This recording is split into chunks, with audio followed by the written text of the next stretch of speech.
या विश्वासाला पात्र होऊ शकलो नाही, तर अशा प्रकारचा जो काही विजय असतो तो विजय लाटेसारखा निघून जातो. बघा, आपण जर आपले नेते माननीय मोदीजी यांच्याकडनं काही शिकायचं असेल तर कुठल्याच विजयानंतर मोदीजी एकही दिवस शांत बसलेले आपल्याला पाहायला मिळत नाही. दुसऱ्या दिवशी ते कामी लागतात आणि पुढच्या 5 वर्षाचं त्या ठिकाणी विकासाचं नियोजन ते करतात.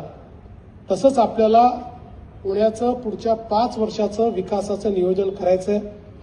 पुढच्या काळामध्ये महापौराच्या निवडणुका होतील, स्टँडिंग कमिटी तयार होईल, वेगवेगळ्या समित्या तयार होतील.